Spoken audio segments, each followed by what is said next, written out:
चालाक जमींदार और गांव का चोर। एक छोटे से गांव में एक बहुत ही अमीर और चालाक जमींदार रहता था। उसका नाम था हरिप्रसाद। उसके पास खेत, कुएं, बैल और कई नौकर थे।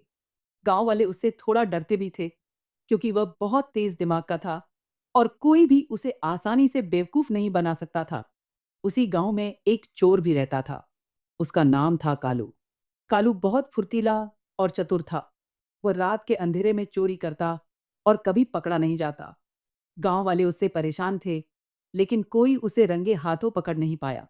एक दिन कालू ने सोचा, अगर मुझे बड़ी चोरी करनी है तो जमींदार के घर से बेहतर जगह और क्या होगी। रात होते ही वह धीरे धीरे जमींदार की हवेली के पीछे पहुंचा। लेकिन उसे क्या पता था कि जमींदार को पहले से ही शक हो गया था कि कोई उसके घर पर नजर रख रहा है। हरिप्रसाद ने अपने नौकरों से कहा, आज रात सब लोग जल्दी सोने का नाटक करेंगे और मैं आंगन में एक बड़ा संदूक रखवाऊंगा जिसमें पत्थर भर दिए जाएंगे। नौकरों ने वैसा ही किया। आधी रात को कालू चुपके से हवेली में घुसा।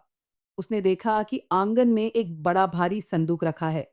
उसने सोचा, वाह, इसमें तो जरूर सोना चांदी होगा। वह बड़ी मुश्किल से संदूक को उठाकर गांव के बाहर पुराने कुएं के पास ले गया। लेकिन संदूक बहुत भारी था। पसीने से लथपथ कालू ने सोचा, पहले इसे यहीं खोल लेता हूं। जैसे ही उसने संदूक खोला, अंदर पत्थर ही पत्थर थे। उसी समय पीछे से आवाज आई, कैसा लगा मेरा तोहफा कालू। कालू घबरा गया। पीछे मुड़कर देखा तो जमींदार और गांव के कुछ लोग खड़े थे। जमींदार मुस्कुराते हुए बोला, मैं जानता था कि तुम आज जरूर आओगे, इसलिए मैंने तुम्हारे लिए खास इंतजाम किया था। गांव वाले हंसने लगे। कालू को अपनी गलती का एहसास हुआ।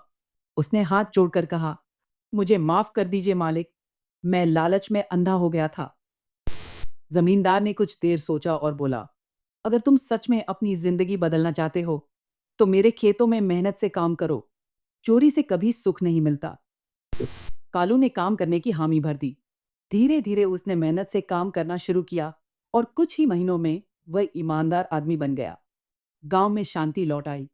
सीख, लालच और चालाकी से थोड़े समय के लिए फायदा हो सकता है, लेकिन सच्चाई और मेहनत ही असली सुख देती है।